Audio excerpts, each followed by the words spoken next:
Biografi Gus Baha atau Kiai Haji Ahmad Bahaudin Nursalim.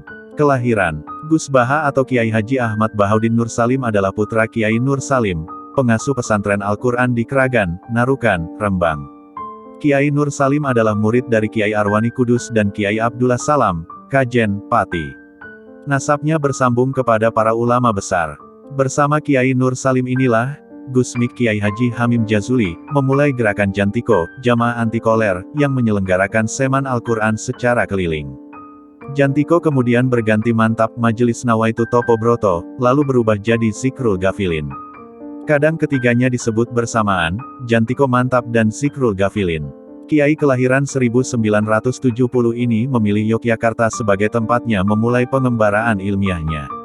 Pada tahun 2003 ia menyewa rumah di Yogyakarta. Kepindahan ini diikuti oleh sejumlah santri yang ingin terus mengaji bersamanya. Pendidikan: Gus Baha, kecil memulai menempuh gemblengan keilmuan dan hafalan Al-Quran di bawah asuhan ayahnya sendiri, Kiai Haji Nursalim Al-Hafiz. Hingga pada usia yang masih sangat belia, beliau telah menghatamkan Al-Quran beserta kiroahnya dengan lisensi yang ketat dari ayah beliau. Memang, karakteristik bacaan dari murid-murid Mbah Arwani menerapkan keketatan dalam tajwid dan makhorijul huruf. Menginjak usia remaja, Kiai Nursalim menitipkan Gus Baha untuk mondok dan berkhidmat kepada Syaikhina Kiai Haji Maimoen Zubair di Pondok Pesantren Al-Anwar Karangmangu, Sarang, Rembang, sekitar 10 km arah timur Narukan.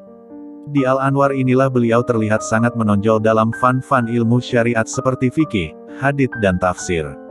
Hal ini terbukti dari beberapa amanat prestisius keilmiahan yang diemban oleh beliau selama mondok di Al-Anwar, seperti Rois Fatul Muin dan Ketua Ma'arif di jajaran kepengurusan pesantren Al-Anwar. Saat mondok di Al-Anwar ini pula beliau menghatamkan hafalan Sahih Muslim lengkap dengan matan, rawi dan sanadnya. Selain Sahih Muslim beliau juga menghatamkan hafalan kitab Fatul Muin dan kitab-kitab gramatika Arab seperti Imriti dan Alfiyah Ibnu Malik.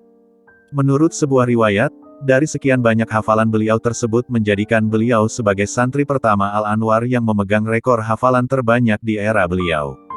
Bahkan tiap-tiap musyawarah yang akan beliau ikuti akan serta-merta ditolak oleh kawan-kawan, sebab beliau dianggap tidak berada pada level santri pada umumnya karena kedalaman ilmu, keluasan wawasan dan banyaknya hafalan beliau. Selain menonjol dengan keilmuannya, beliau juga sosok santri yang dekat dengan kiainya. Dalam berbagai kesempatan, beliau sering mendampingi guru beliau Syaikhina Maimoen Zubair untuk berbagai keperluan. Mulai dari sekedar berbincang santai, hingga urusan mencari takbir dan menerima tamu-tamu ulama besar yang berkunjung ke Al-Anwar. Hingga beliau dijuluki sebagai santri kesayangan Syaikhina Maimoen Zubair. Pernah pada suatu ketika beliau dipanggil untuk mencarikan takbir tentang suatu persoalan oleh Syaikhina. Karena saking cepatnya takbir itu ditemukan tanpa membuka dahulu referensi kitab yang dimaksud, hingga Syaikhina pun terharu dan ngendikan, "Iyo ha, koe pancen cerdas tenan, iya ha, kamu memang benar-benar cerdas." Selain itu Gus Baha, juga kerap dijadikan contoh teladan oleh Syaikhina saat memberikan mawais di berbagai kesempatan tentang profil santri ideal. Santri tenan iku yo koyo Baha, iku. Santri yang sebenarnya itu ya seperti Baha, itu, begitu kurang lebih ngendikan Syaikhina. Dalam riwayat pendidikan beliau, semenjak kecil hingga beliau mengasuh pesantren warisan ayahnya sekarang, beliau hanya mengenyam pendidikan dari dua pesantren, yakni pesantren ayahnya sendiri di Desa Narukan dan pesantren Al-Anwar Karangmangu, Rembang. Pernah suatu ketika ayahnya menawarkan kepada beliau untuk mondok di Rusoifah atau Yaman, namun beliau lebih memilih untuk tetap di Indonesia, berkhidmat kepada alma maternya Madrasah Ghazaliyah Syafi'iyah PP. Al-Anwar dan pesantrennya sendiri LP3IA.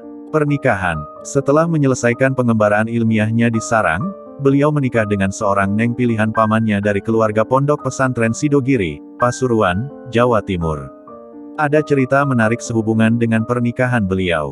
Diriwayatkan, setelah acara lamaran selesai, beliau menemui calon mertuanya dan mengutarakan sesuatu yang menjadi kenangan beliau hingga kini. Beliau mengutarakan bahwa kehidupan beliau bukanlah model kehidupan yang glamor, bahkan sangat sederhana. Beliau berusaha meyakinkan calon mertuanya untuk berpikir ulang atas rencana pernikahan tersebut. Tentu maksud beliau agar mertuanya tidak kecewa di kemudian hari. Mertuanya hanya tersenyum dan menyatakan, "Klop, alias sami mawon kali kulo." Kesederhanaan beliau ini dibuktikan saat beliau berangkat ke pesantren Sidogiri untuk melangsungkan upacara akad nikah yang telah ditentukan waktunya. Beliau berangkat sendiri ke Pasuruan dengan menumpang bus reguler alias bus biasa kelas ekonomi. Berangkat dari Pandangan menuju Surabaya, selanjutnya disambung bus kedua menuju Pasuruan. Kesederhanaan beliau bukanlah sebuah kebetulan, namun merupakan hasil didikan ayahnya semenjak kecil. Keakhlakannya, beliau hidup sederhana bukan karena keluarga beliau miskin. Dari silsilah keluarga beliau dari pihak ibu, atau lebih tepatnya lingkungan keluarga di mana beliau diasuh semenjak kecil, tiada satu keluarga pun yang miskin. Bahkan kakek beliau dari jalur ibu merupakan juragan tanah di desanya. Saat dikonfirmasi oleh penulis perihal kesederhanaan beliau menyatakan bahwa hal tersebut merupakan karakter keluarga Quran yang dipegang erat sejak zaman leluhurnya. Bahkan salah satu wasiat dari ayahnya adalah agar beliau menghindari keinginan untuk menjadi manusia mulia dari pandangan keumuman makhluk atau lingkungannya. Hal inilah yang hingga kini mewarnai kepribadian dan kehidupan beliau sehari-hari.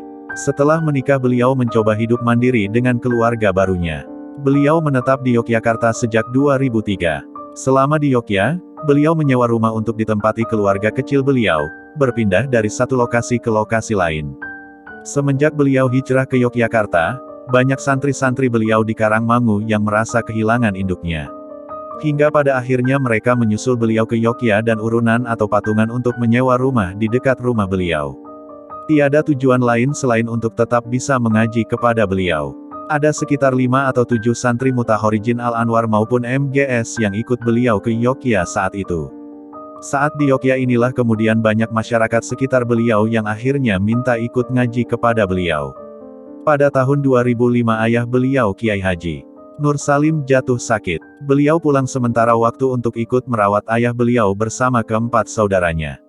Namun siapa sangka, beberapa bulan kemudian Kiai Nur Salim wafat. Gus Baha tidak dapat lagi meneruskan perjuangannya di Yogyakarta sebab beliau diamanahi oleh ayah beliau untuk melanjutkan tongkat estafet kepengasuhan di LP3I Narukan. Banyak yang merasa kehilangan atas kepulangan beliau ke Narukan. Akhirnya para santri beliau pun sowan dan meminta beliau kerso kembali ke Yogyakarta.